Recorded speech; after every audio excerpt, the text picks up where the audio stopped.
Halo Urbanizen, seneng banget nih aku Nashwa bisa nemenin kalian di Urban Talk.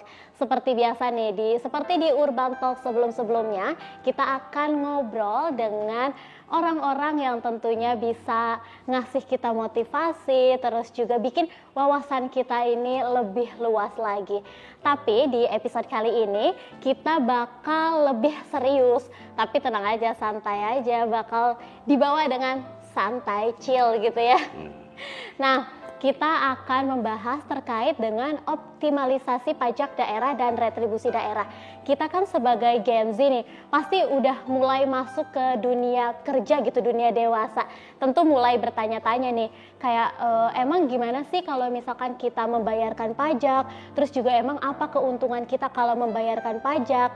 Nah, jadi sekarang kita sudah bersama dengan Bapak Hari Pamungkas.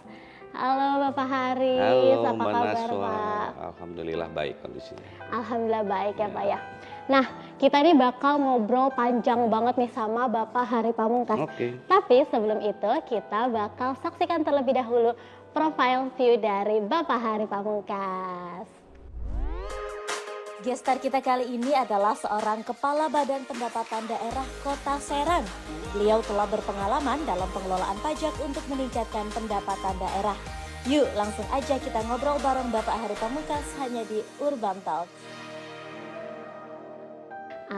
Oke Bapak, itu tadi profile view dari Bapak Hari Pamungkas. Nah Pak, boleh nggak Pak diceritain nih ke Urbanizen semuanya terkait dengan perjalanan karir Bapak sampai Bapak bisa di titik seperti ini di Kepala Bapenda Kota Serang. Iya Mbak, aduh kalau diceritain bisa satu rim kayaknya itu. Ya, jadi memang awal dari karir saya jalanin dari tahun 2000. Jadi pas lulus dari STPDN itu tahun 2000 dan penempatan saya itu di Kota Tangerang. Pas awal penempatan itu ditempatkan sebagai ajudan. Jadi ajudan itu orang yang ditugaskan untuk mengawal pimpinan ya. Nah itu kurang lebih 2 tahun. Kemudian saya sekolah ditugas belajarkan di UGM. Nah, di UGM itu kurang lebih tahun 2003 sampai 2004. Kemudian ditugaskan di Badan Keuangan dan Kekayaan Daerah Kota Tangerang. Itu di tahun berapa Pak? Itu 2004. Nah, berjalannya waktu 2004 sampai 2005, pemerintah Provinsi Banten pada saat itu membutuhkan salah satu lulusan S2 Keuangan Daerah dan kebetulan saya adalah satu-satunya lulusan Keuangan Daerah yang ada di Provinsi Banten sehingga dipindahkan lah, direkrut di Provinsi Banten di Biro Keuangan dan situ menjabat selaku kepala seksi akuntansi pelaporan. Nah, jadi langsung di akuntansi pelaporan. Kemudian Kota Serang berdiri itu 2007 saya ditugaskan di Badan Pengelola Keuangan Daerah. Nah, selaku kepala bidang akuntansi. Nah, setelah kepala bidang akuntansi kemudian menjadi kepala bidang anggaran, kemudian menjadi sekretaris BPKD, Badan Pengelola Keuangan, kemudian menjadi sekretaris Bapeda, Badan Perencanaan Pembangunan Daerah, kemudian menjadi sekretaris Dinas Komunikasi dan Informatika Kota Serang, kemudian menjadi kepala dinas Kominfo, ya, Komunikasi dan Informatika. Nah, setelah itu baru ditugaskan di Bapenda dari tahun 2021 sampai dengan sekarang, Mbak. Jadi ya lumayan lah. Cukup panjang ya Pak, panjang, betul tadi Bapak bilang panjang, betul panjang. Nah gitu. Pak, tadi kan setelah kita dengar perjalanan karir Bapak, mungkin kita bisa langsung masuk ke temanya ya Pak ya.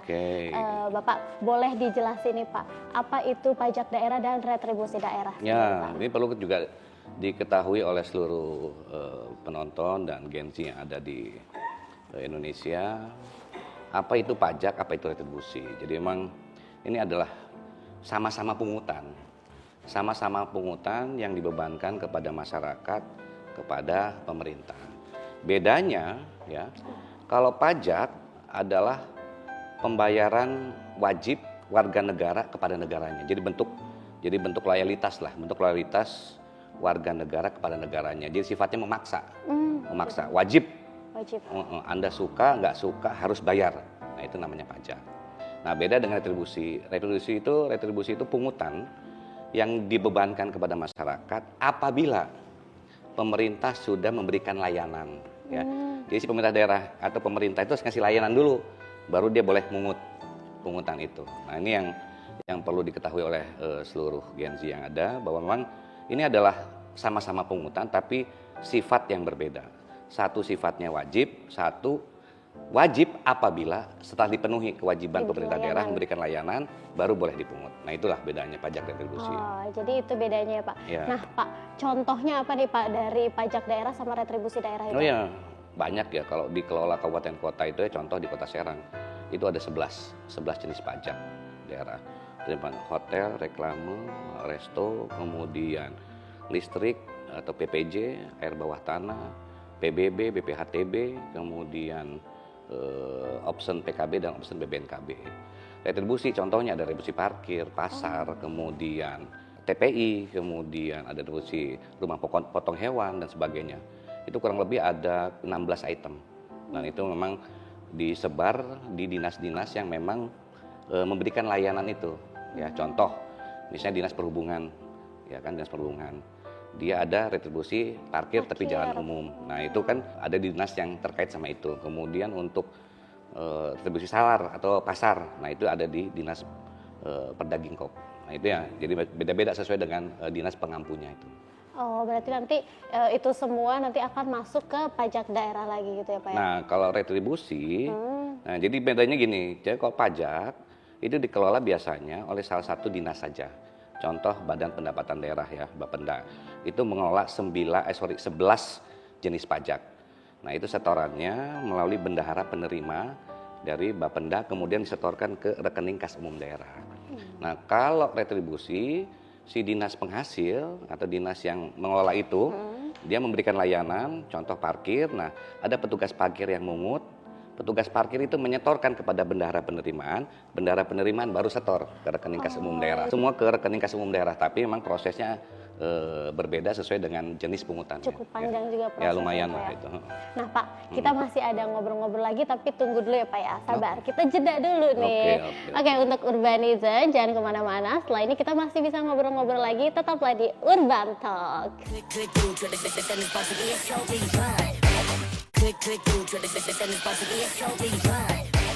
Oke Urbanizen, kembali lagi di Urban Talk. Kita masih ngobrol-ngobrol sama Bapak Hari Pamungkas nih, Kepala Bapenda Kota Serang. Nah Pak, mungkin sekarang saya udah mulai nanya nih Pak, ada nggak Pak strategi nih yang dilakukan oleh pemerintah daerah, khususnya Bapenda Kota Serang ini untuk PDRD tadi Pak? Oh iya, jadi terkait dengan strategi tentunya tidak lepas dari dua konsep ya. Strategi yang sifatnya intensifikasi dan strategi yang sifatnya ekstensifikasi.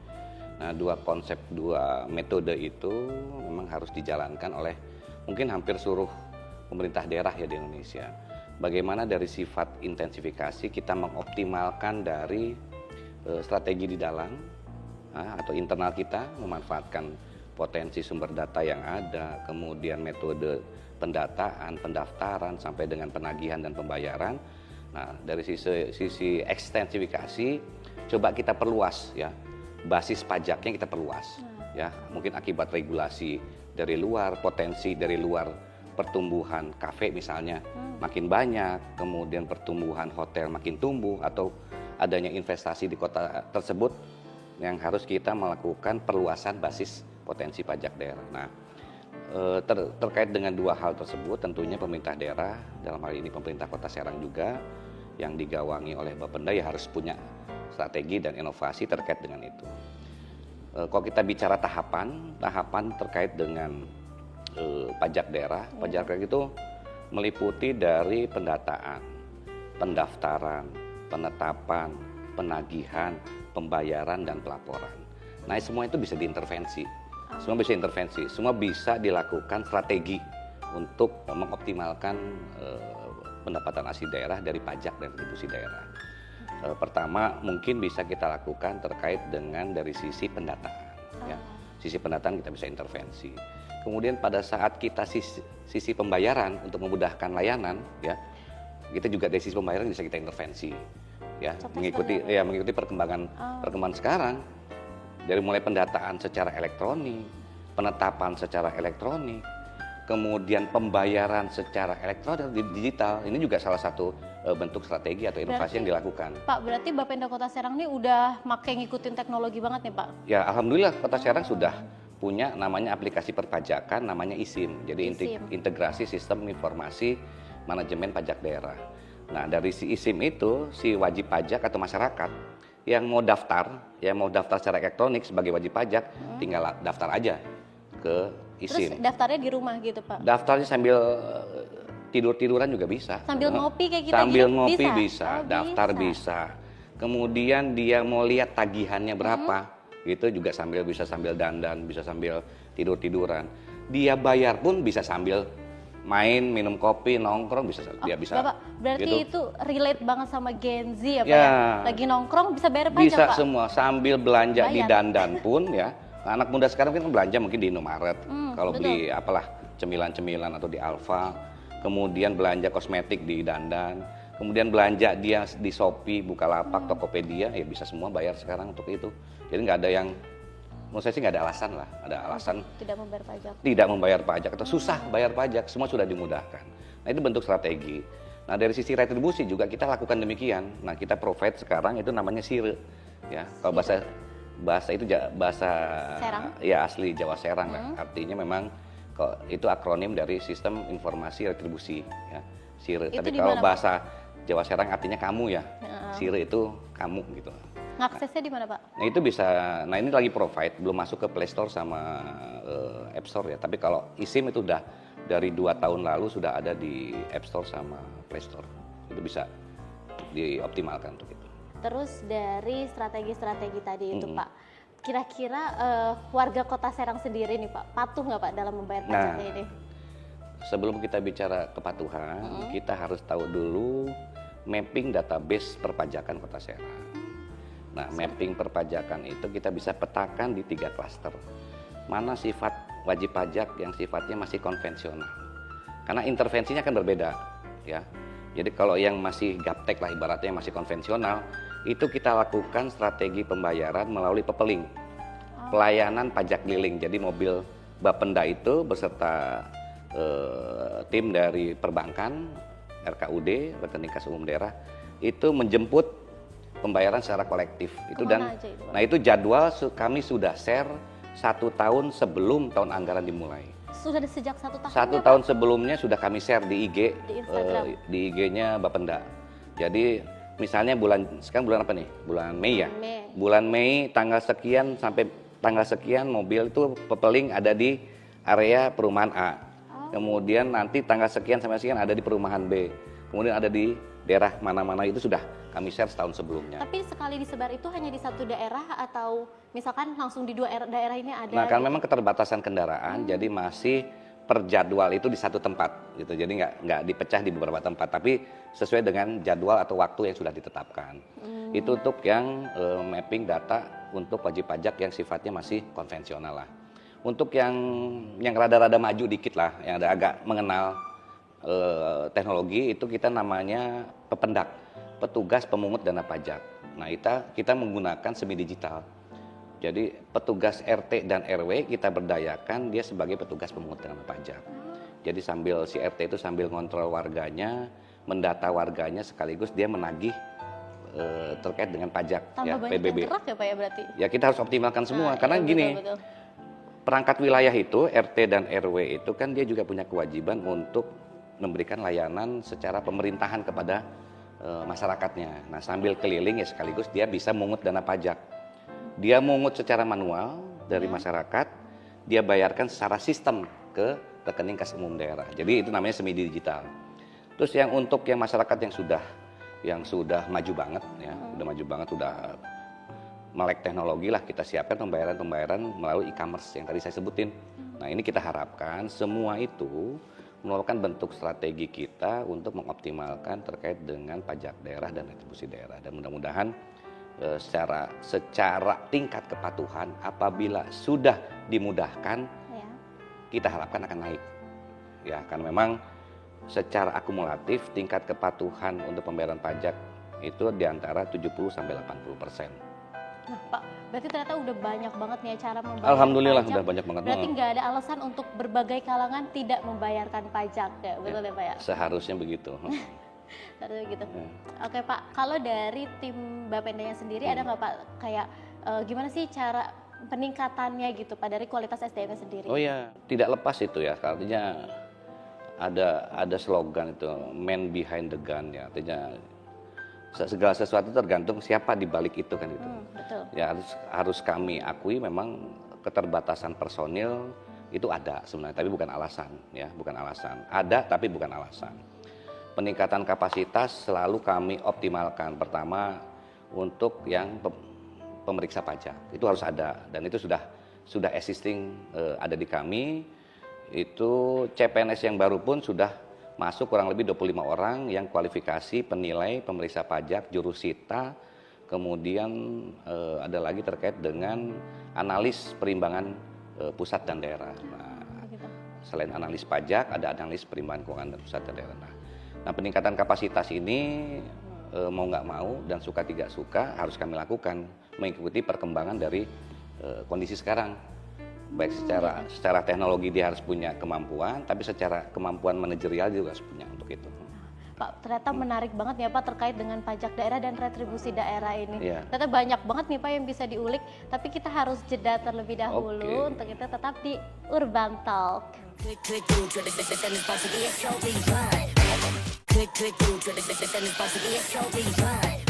Kita kembali lagi di Urban Talk.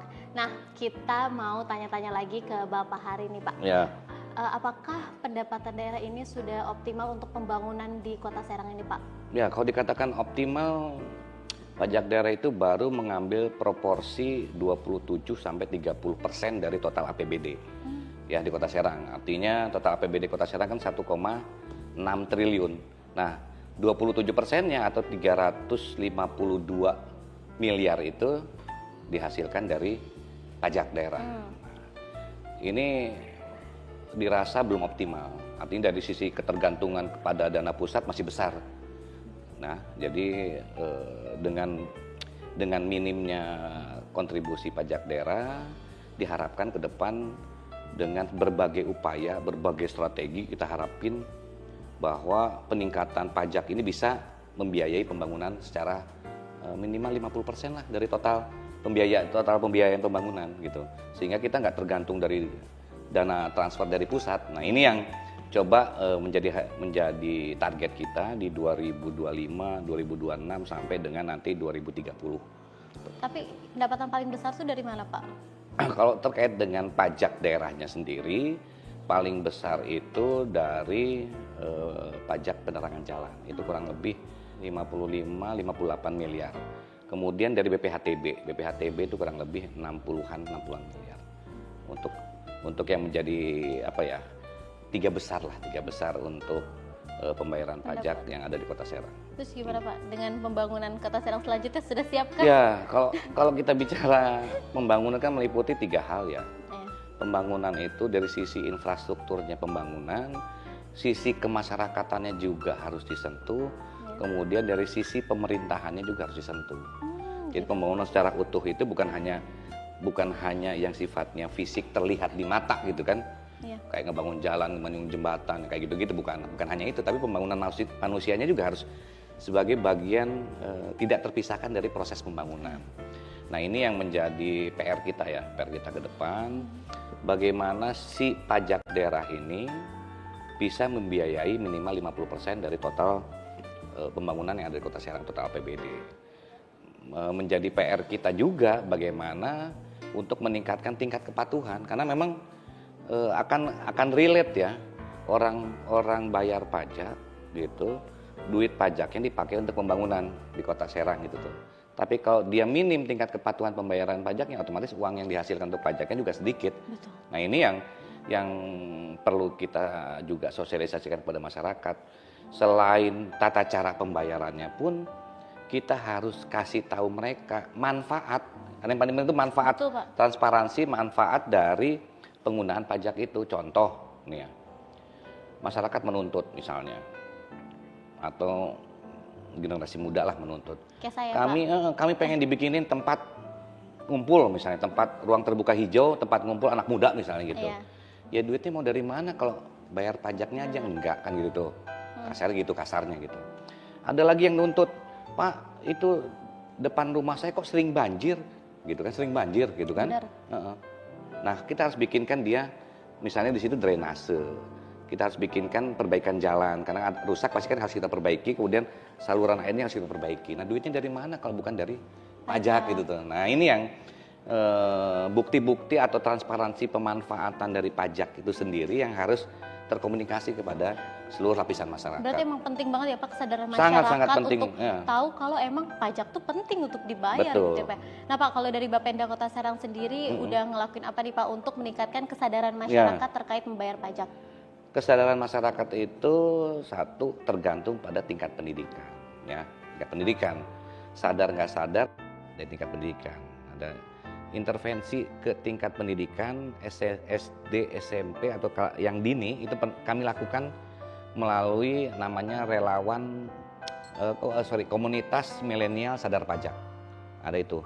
Jadi OSIS SMP dan SMA kita kasih pemahaman atau keilmuan tentang bagaimana perpajakan. Kemudian menjadikan materi pelajaran di sekolah-sekolah untuk yang kesadaran pajak. Yang selanjutnya itu terkait dengan melakukan sosialisasi melalui media cetak, elektronik dan sebagainya. Kemudian yang paling penting adalah tatap muka. Ya, jadi memang ada metode untuk memberikan sosialisasi langsung kepada masyarakat melalui rapat minggon setiap hari Selasa awal bulan. Itu tatap muka langsung kepada masyarakat untuk memberikan penjelasan itu. Yang terakhir untuk terkait dengan meningkatkan tingkat kepatuhan ya tentunya punish and rewardment. Ya, jadi kok punishment dan reward tidak dijalankan, nggak sadar-sadar tuh orang bayar kan gitu loh. Jadi yang nunggak kami sanksi, tapi yang tepat waktu dan lebih awal membayar kami kasih reward. Betul. Nah ini juga akan berkorelasi terhadap tingkat kepatuhan masyarakat. Sejauh ini udah ada nih Pak punishment? Semua sudah dijalankan itu semua. Pak, mungkin untuk kita menyadarkan kesadaran membayar pajak ini bisa dimulai dari generasi muda ya Pak. Betul. Ada nggak Pak nia ke depannya dari Bapenda Kota Serang untuk misalkan datang ke sekolah untuk melakukan sosialisasi pajak atau bagaimana, ada nggak Pak? Ya, itu untuk yang langsung belum kami lakukan untuk di kemarin ya. Kami baru mengumpulkan pengurus OSIS SMP sama SMA. Nah, kami kemas namanya komunitas milenial sadar pajak. Nah, kami kasih sosialisasi di situ. Tahapan berikutnya nanti kami akan masuk ke ke sekolah-sekolah untuk memberikan keilmuan tentang perpajakan atau menyampaikan informasi tentang perpajakan. Karena sadar nggak sadar sih sebenarnya Mbak, ya sadar nggak sadar anak muda itu nongkrong ngopi dia kan pasti kan, sambil ngerjain apalah gitu kan, sambil apapun ya dilakukan. Dia harus sadar bahwa apa yang dia makan, apa yang dia minum, itu ada pajak yang dibebankan. Betul. Gitu ya, dibebankan. Nilainya 10% dari total pembeliannya. Dia harus tahu gitu. Nah, siapa yang ngumpulin? Yang ngumpulin si pengusaha resto itu atau pengusaha kafe itu. Dia dikasih kewenangan ngumpulin tuh uang dari Mbak Naswa ini, misalnya dia mau ngopi, bayar, nah ada 10%-nya hak pemerintah daerah dalam bentuk pajak. Nanti si pengusaha itu menyetorkan ke pemerintah dalam bentuk pajak. Itu mau nggak mau sih dikasih tahu informasi itu dari awal. Kemudian mereka naik motor mau parkir. Nah pada saat dia parkir pasti kan dipungut nanti untuk retribusi parkir. Nah itu pun harus diinformasikan bahwa parkir yang tempat yang sudah disiapkan oleh pemerintah daerah, ada rambunya, ada garisnya, ada pelangnya, ada petugasnya. Itu kan bentuk layanannya gitu. Oh berarti di situ saya harus bayar retribusi parkir. Nah kesadaran-kesadaran itulah yang harus Berarti sebenarnya tipis-tipis sih udah bayar ya Pak, Ya, tipis-tipis gitu. betul. Boleh nggak Pak kasih tahu ke kita harapan Bapak untuk pajak khusus di Kota Serang? Ya tentunya memang harapan saya secara pribadi maupun secara institusi ya inginnya masyarakat itu membayar pajak tepat waktu. ya. Karena dengan membayar pajak tepat waktu, pembangunan yang ada di daerah tersebut atau di Kota Serang akan bisa lebih maju gitu. Karena pajak kita, ya, guna kita, kalau bahasa Serang itu, ya, pajak kita, guna kita. Apa tuh Pak? Pajak kita ya untuk kita juga, Iya, bentuk bener. layanan jalan, jembatan, sekolah dan sebagainya. Itu semua dari duit pajak itu. Nah ini yang perlu saya ingatkan dan harapan saya ke depan, bahwa bayar pajak itu adalah kesadaran, ya. Tumbuhkanlah kesadaran untuk membayar pajak, ya. Karena dengan bayar pajak manfaatnya besar untuk pembangunan di Kota Serang. Betul Pak. Ya. Nah tadi kan kita udah dengar ya Pak, kalau misalkan ternyata bayar pajak ini nantinya tentu keuntungannya untuk kita sendiri Ya, ya betul. Pak ya. Jadi kita yang lebih ngerasain kotanya lebih enak. Ya, lebih gitu, indah, lebih rapi, Betul. bersih. Nah itu semua. Betul, makanya jangan lupa bayar pajak. Nah Pak, ada nggak Pak jargon untuk pajak Pak? Ada Ya, nggak? tadi saya udah- Nanti kita bareng-bareng Pak. Saya udah sentil tadi. Apa tuh? Pajak kita, guna kita. Ayo bayar pajak. Nah gitu tuh. Pak boleh nggak terakhir kita bareng-bareng nih Pak? Oke. Pajak kita guna kita. Guna kita, Oke. ayo bayar pajak. Oke. Gitu terakhirnya. Oke? Bareng ya Pak ya? Oke, Tengah, siap. Pak, ya. Pajak kita, guna kita. Ayo bayar pajak. Nah itu Pak. Bapak terima kasih ya Pak Sama-sama. ya udah menyempatkan hadir ke sini. Tadi juga tentu menambah insight baru nih Pak untuk Ya. kita kalau misalkan bayar pajak ini nanti balik lagi ke kita juga Ya. gitu. Jangan merasa rugi justru Pak ya kalau Betul, misalkan bayar betul. pajak. Terima kasih Pak. Sama-sama. Itu tadi bincang kita dengan Bapak Hari Pamungkas, Kepala Bapenda Kota Serang. Dan jangan lupa untuk menyaksikan Urban Talk selanjutnya. Bye-bye. Pak, boleh Pak minum Pak? Oke. I've been coming up hot for a minute. Everybody know the drop when I'm in it. I drop the top when I'm in it. Everybody know the drop when I'm in it. Yeah, I go so slow. Everybody know I'm on it. You know when the click through, try to hot for a minute.